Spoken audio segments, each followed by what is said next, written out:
Assalamualaikum warahmatullahi wabarakatuh. Apa kabar teman-teman? Kembali lagi bersama saya Rozik di channel Bau Rozik. Nah, di video kali ini saya akan share tentang bagaimana cara ngebikin sebuah fitur infinite paginations atau infinite load pada Flutter. Nah, kali ini kita akan menggunakan state management provider. Data yang akan kita tampilkan ini kita akan get juga dari API menggunakan package HTTP. Nah, seperti yang bisa teman-teman lihat, hasilnya seperti ini teman-teman. Nanti akan muncul list, ketika kita scroll ke bawah akan muncul loadernya.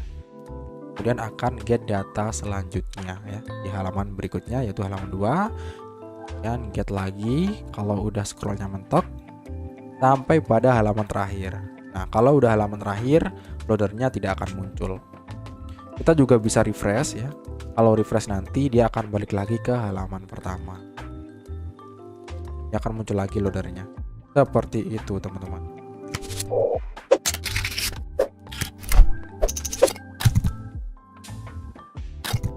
Oke, langsung saja teman-teman.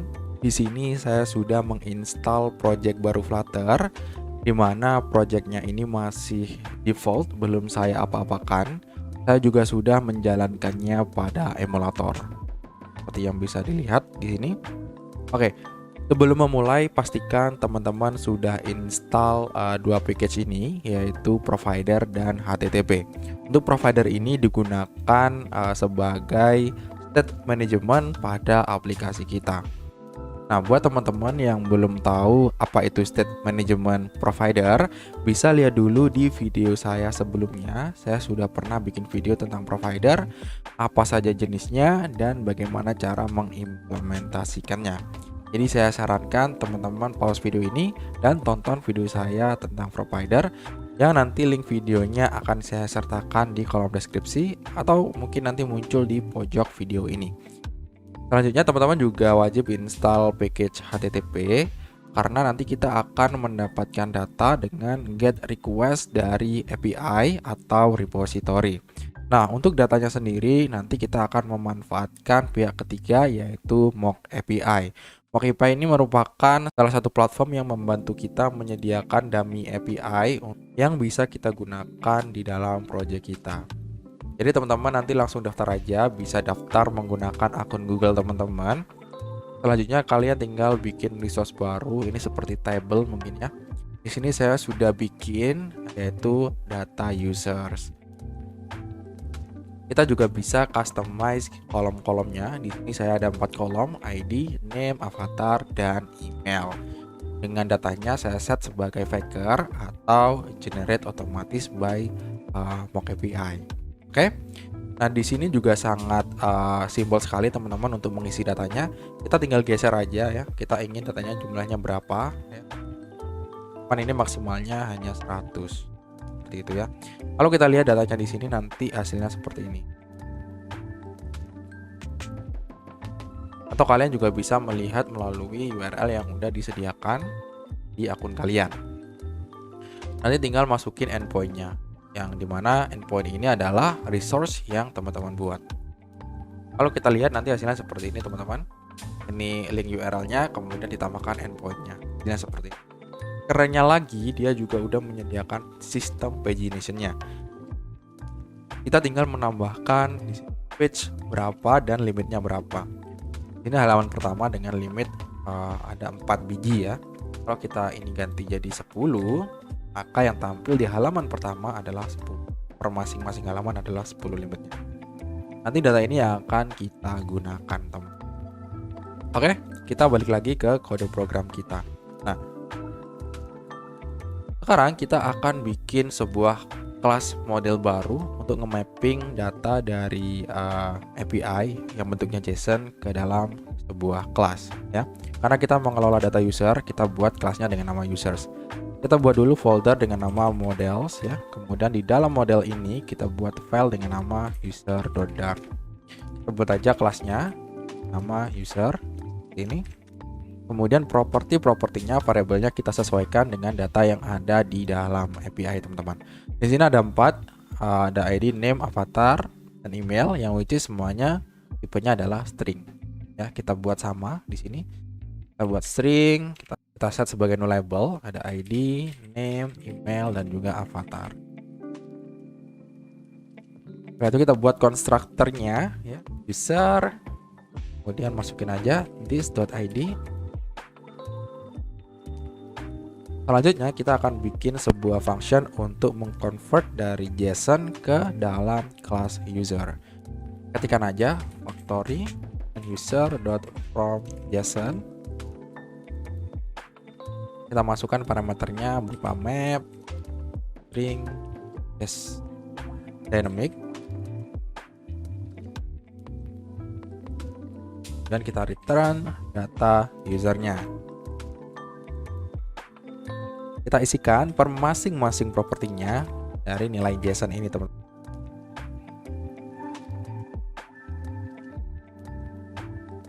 Oke, udah seperti ini aja untuk model. Jangan lupa kita save. Selanjutnya baru kita bikin repository-nya untuk nge-get data di mock API. Kita buat folder baru dengan nama repositories. Di dalamnya kita tambahkan sebuah file dengan nama user_repository, teman-teman. Seperti ini ya. Kemudian kita import dulu ya HTTP-nya. Kita save dia as HTTP. Kita buat sebuah kelas dengan nama user repository. Seperti ini. Lalu kita bikin sebuah variabel untuk menyimpan database URL-nya. Ya, base URL-nya kita copy dari mock API, teman-teman. Dari sini aja ya, kita copy. Kemudian kita balik lagi. Jangan lupa formatnya dalam bentuk string gini ya. Lalu kita bikin sebuah function fetch datanya. Karena nanti kita butuhin adalah list data user yang ditampilkan ke dalam list view, maka datanya juga harus berupa list, teman-teman. Kita tambahin future dengan return list user ya. Kita import dulu usernya. Baru kita berikan nama functionnya. Nama functionnya kita buat fetch user ya. Set asynchronous. Kita bikin variabel final response untuk menyimpan data response dari HTTP-nya. HTTP.get ya. Kita pakai metode get untuk mendapatkan datanya tadi. Di dalam metode get dia ngebutuhin URL-nya, teman-teman, yang di dalam bentuk format URI. Kita masukin aja URI.parse seperti ini. Lalu kita masukin base URL-nya ya. Terus kita tambahin endpoint-nya, teman-teman. Endpoint-nya kan /users. Nah, daripada seperti ini, teman-teman bisa juga bikin menjadi format string interpolations. Di sini dikasih tahu replace with interpolation. Bisa buat juga seperti ini ya. Kemudian kita bisa tambahin pagination-nya ya. Page-nya berapa? Nah, untuk page-nya sendiri ini nanti kita akan kirimkan melalui parameter di sini. Page itu adalah formatnya integer ya. Kemudian juga limitnya sekalian, teman-teman. Limit itu kita masukin deh di sini. Page ya. Dan limitnya berapa? Oke, seperti ini. Oke, karena dia returnnya berupa list user, kita lanjutkan dulu. Kita akan dapetin body dari responnya ya. Kita buat variable final data ya. Data sama dengan kita decode dulu dalam bentuk JSON. Decode. Kita masukkan response.body. Karena body daripada si responnya ini sudah dalam bentuk array, teman-teman, kita bisa langsung set seperti ini.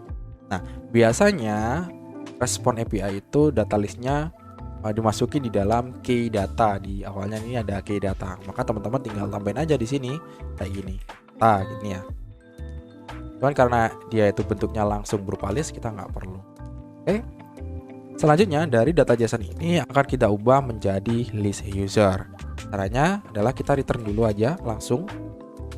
Kita akan generate list data user. Kemudian kita listnya dari mana? From, dari data ya. Terus kita map datanya ini. Kita ubah per masing-masing itemnya menjadi data user.from JSON seperti ini. Udah seperti ini aja untuk user repository yang hubungannya dengan si API. Oke, modelnya udah kita bikin, repository-nya udah kita bikin. Nah, selanjutnya apa? Selanjutnya kita akan bikin providernya. Kita buat file baru dengan nama providers. Kita tambahkan file baru dengan nama user provider. Oke, selanjutnya kita akan buat kelas baru dengan nama user provider. Ya, jangan lupa extends dengan change notifier. Change notifier ini merupakan salah satu jenis provider yang berfungsi untuk ngebikin logika program kita jadi lebih terpusat dalam hal state management. Lalu kita buat instansiasi daripada kelas user repository, teman-teman. Karena nanti kita akan panggil dia di sini. Kita buat dengan nama final repository.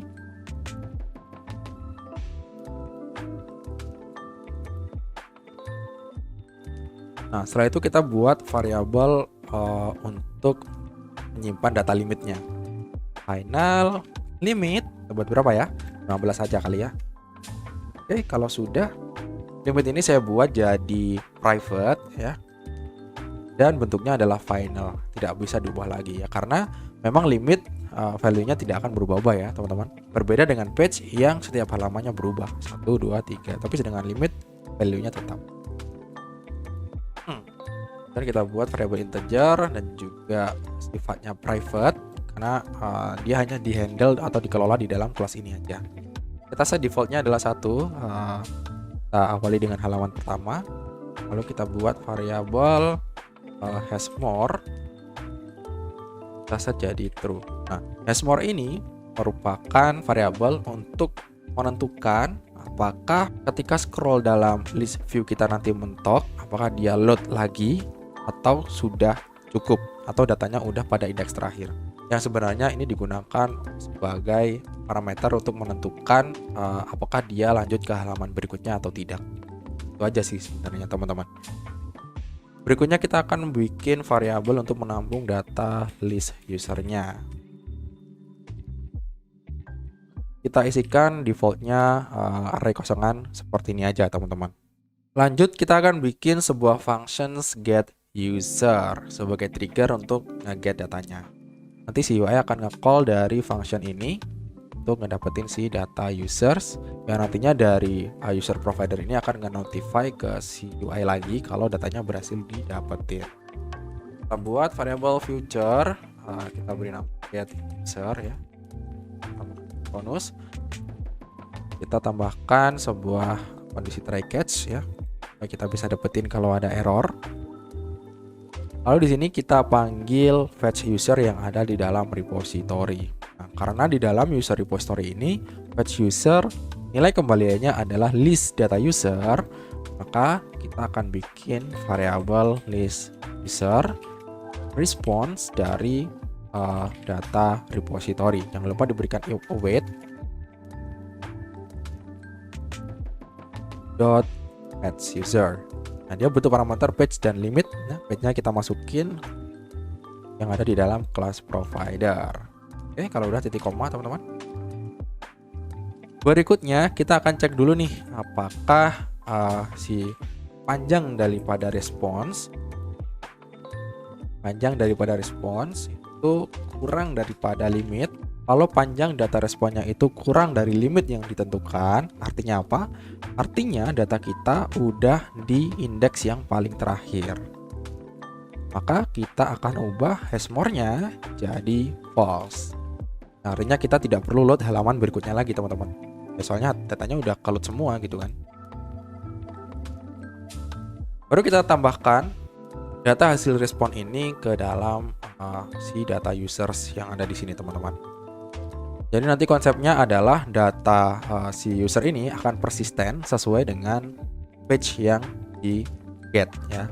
Ya, kalau data pertama dia akan append ke sini, page kedua akan append lagi, page ketiga dan seterusnya akan append terus sehingga data user ini akan menambah secara terus-menerus secara persisten. Dan nantinya akan ditampilkan ke UI yang ini. Caranya adalah user.tambahkan semua data respon. seperti ini. Oke. Nah, setelah itu baru kita tambahkan page plus plus untuk mengupdate data page ke halaman berikutnya. Jadi kalau nanti kita panggil get user lagi, nanti dia akan nge-fetch page ke selanjutnya atau kedua, ketiga dan berikutnya. Makanya kita beri page plus plus di sini. Oke. Setelah itu jangan lupa setiap ada perubahan pada data kita di dalam provider, kita wajib menambahkan sebuah listener itu dengan nama notify listener. Kita ngasih tahu nih ke si UI bahwasanya ada perubahan terhadap user provider. Oke, udah gini aja untuk mekanisme infinite load atau infinite pagination. Nah, sekarang pertanyaannya adalah gimana kalau saya ingin refresh halamannya kembali ke satu lagi? Oke, untuk itu kita harus bikin salah satu function lagi dengan nama refresh. Kita bikin function dengan nama refresh. Tempatnya juga sinkronus juga, teman-teman. Nah, di sini kita akan reset variabelnya termasuk page jadi satu lagi, kemudian hash more-nya kita set juga jadi true seperti settingan default awal ya, teman-teman. Lalu data usersnya juga kita sedia jadi array kosongan. Balik lagi ke semula lah intinya ya. Nah, itu kita panggil lagi await get user seperti ini. Ya, ini kita panggil lagi yang ini. Kalau sudah, karena ada perubahan datanya, kita panggil lagi notify listener. Oke, kalau udah kita save seperti ini aja ya, gampang sekali. Oh ya, ini di catch-nya kita print aja ya, teman-teman. Jangan lupa kalau kita mau print, kita masukin ke dalam kondisi debug mode. Karena kalau dia dimasukin di production bahaya sekali ya kalau teman-teman cuma pakai print gitu aja. Kita tampilin print gini aja lah ya untuk menangani si catch-nya ini. Sementara ini seperti itu aja. Oke, udah kita refresh ya. Kita hapus. Oke, untuk settingan provider hanya seperti ini aja, teman-teman. Nah, langkah berikutnya kita akan update UI-nya agar dapat berkomunikasi dengan si provider. Nah, masuk ke dalam folder lib ya, kita bikin folder baru dengan nama pages. Kita buat sebuah halaman baru atau sebuah widget baru dengan nama home.dart. Oke, saya geser dulu ke sini ya. Kemudian kita masuk ke dalam main.dart. Ya, untuk main.dart sendiri ini masih default. Kita bersihin dulu aja ya. Dan title-nya kita ganti aja, teman-teman. Jadi init ya. Oke, kita hapus juga. Counternya kita hapus.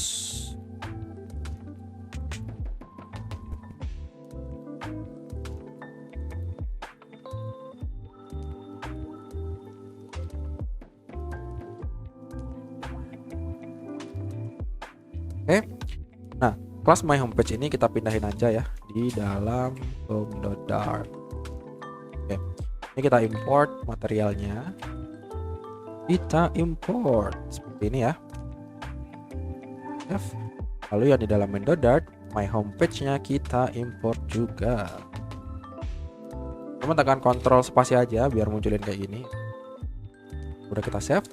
Setelah itu kita harus kenalin dulu provider yang udah kita buat tadi ke si UI-nya, teman-teman. Kan kita udah bikin user provider tuh. Kita harus kenalin nih kepada si UI. Caranya gimana? Gampang sekali. Kita wrap my homepage ini dengan change notifier provider. Change notifier provider. Ini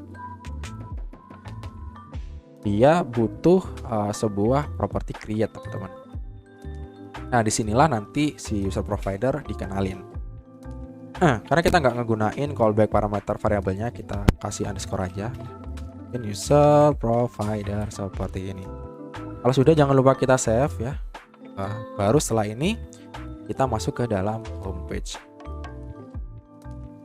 Nah, infinite pagination-nya nanti akan kita terapin di sini ya, teman-teman. Karena di dalam infinite paginations kita pakai user provider. Makanya kita kudu kenalin di parent-nya si my homepage. Ini, nah, manggil change notifier-nya. Oke, lanjut.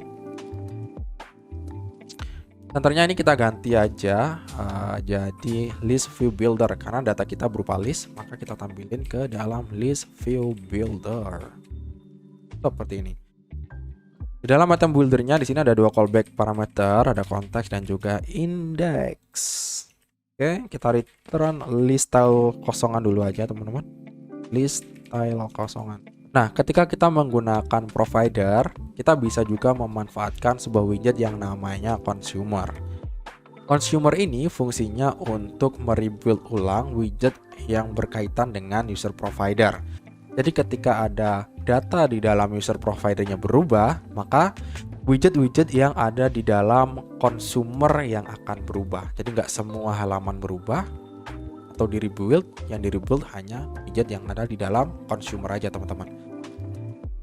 Kita wrap aja si list view-nya ke dalam consumer. Consumer ini bentuknya builder teman-teman.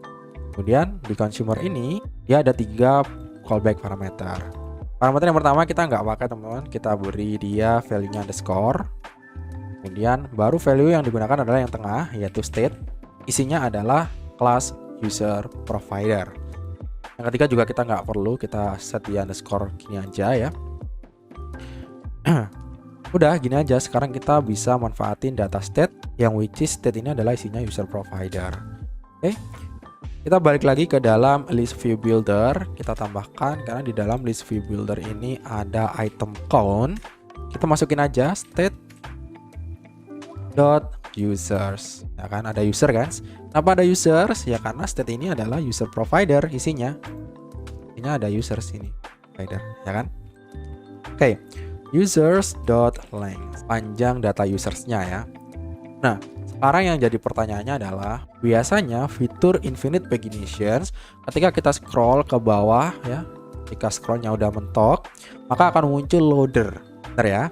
Biasanya muncul loader yang mengindikasikan sedang meload halaman berikutnya. Nah, gimana cara kita menampilkan loader di list view sini? Kan dia akan menampilkan data sesuai panjang usernya. Gimana dong caranya? Nah, caranya adalah kita bisa tambahkan indeksnya +1 ya. Jadi indeksnya +1. +1 ini space untuk loadernya, teman-teman. Nah, pertanyaannya ada lagi nih. Nah, kalau datanya udah paling akhir, di indeks paling akhir, harusnya kan loadernya nggak muncul lagi tuh. Karena kan datanya udah di-get semua nih, udah halaman terakhir. Kenapa loadernya masih muncul? Harusnya kan nggak muncul. Nah, kita bisa gunakan variabel state.hasMore. State.hasMore ya. Kalau dia itu masih melakukan get data di halaman berikutnya, maka tetap tampilkan. Tetap tambah 1 ya. Pada intinya ini menampilkan loadernya. Tapi kalau enggak ya udah. Nggak perlu ditambah lengthnya. Seperti ini. Jadi panjangnya akan sama dengan panjang si usernya. Yang which is tidak akan tampil tuh si loadernya karena kita nggak memberikan space, teman-teman. Oke, setelah itu baru di sini kita cek nih, apakah indeksnya kurang dari state.users.length, maka panjangnya masih berada di dalam panjangnya si users, panjangnya data users. Kalau iya, maka baru kita tampilkan datanya, list usernya. Kalau enggak, tampilkan loadernya ya untuk +1 ini loh teman-teman. Ya, kita return, kita bikin sebuah padding.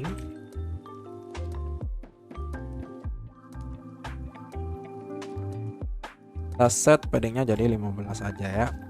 Dan childnya baru kita buat jadi center.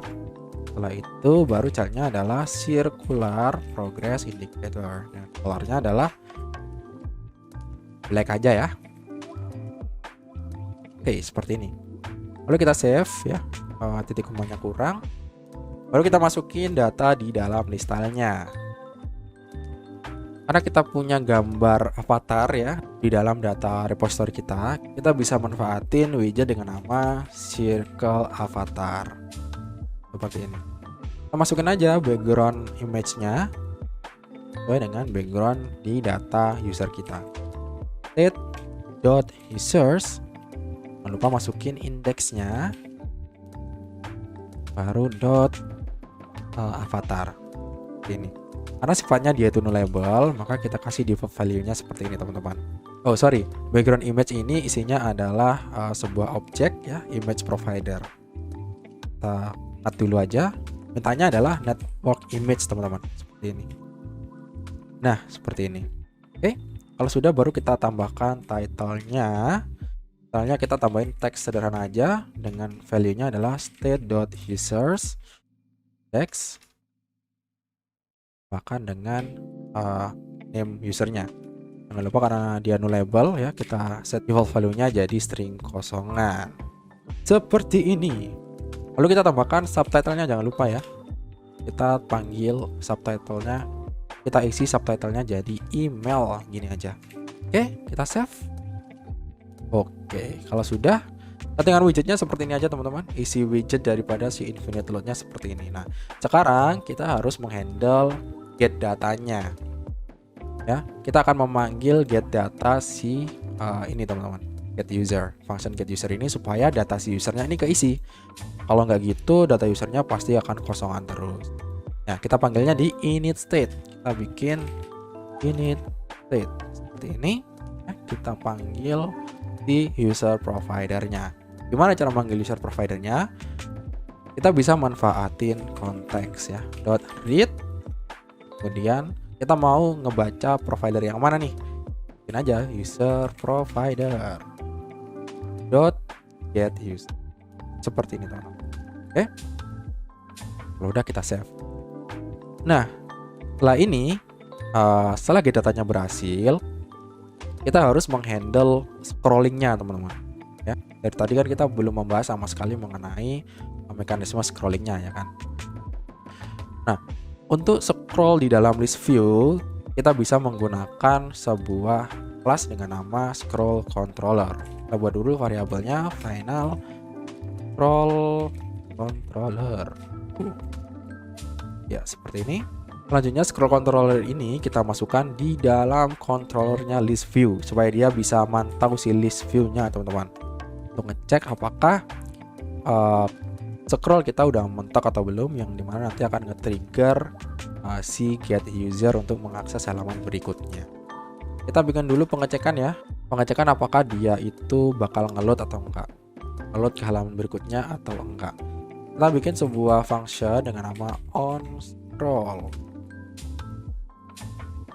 Kita buat variabel untuk mendapatkan indeks atau nilai dari maksimal scrollnya. Kita manfaatin dari variabel scroll controller 10. Lalu kita dapetin juga posisi kita sekarang. Habis itu baru kita cek nih kondisinya.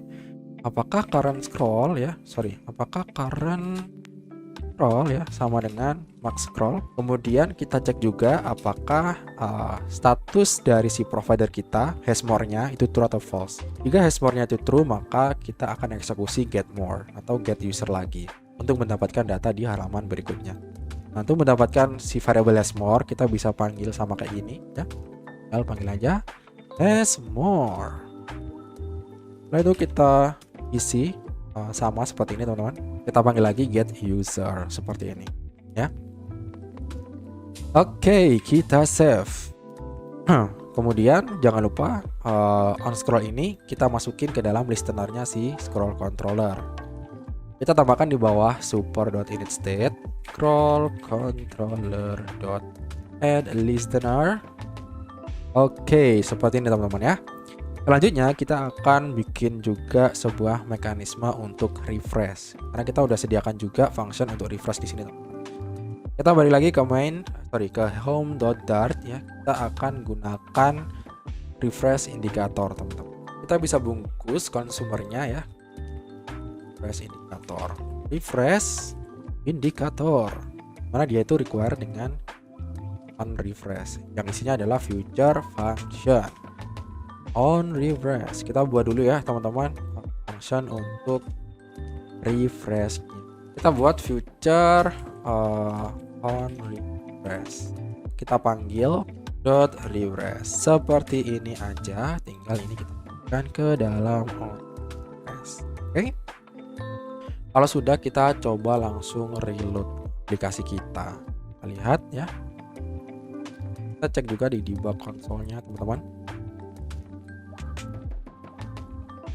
Iya, nanti hasilnya akan jadi seperti ini. Kalau kita coba scroll ke bawah, dia akan load data berikutnya atau page berikutnya. Ya, kita load lagi. Oke, dia load lagi ya. Scroll lagi ya, sampai data paling terakhir. Nah, kalau udah data paling terakhir, dia nggak akan load lagi, teman-teman. Mentok gitu ya. Oke, jadi seperti itu aja. Oke, sekarang kita coba refreshnya ya. Begini, tarik ini, yes, dia akan balik lagi ke halaman pertama. Terbukti muncul lagi loadernya ketika kita scroll ke bawah. Oke, mungkin untuk video ini cukup sekian teman-teman. Semoga dapat membantu, semoga dapat bermanfaat, semoga teman-teman bisa paham apa yang saya jelaskan. Jika ada yang kurang jelas, kolom aja di kolom komentar, nanti akan saya jawab. Terima kasih udah berkunjung di channel saya. Jangan lupa klik like, komen, dan subscribe channel video ini agar channel ini dapat berkembang dengan baik ke depannya. Oke, sampai ketemu lagi di video berikutnya. Saya Rozik. Saya akhiri, wassalamualaikum warahmatullahi wabarakatuh.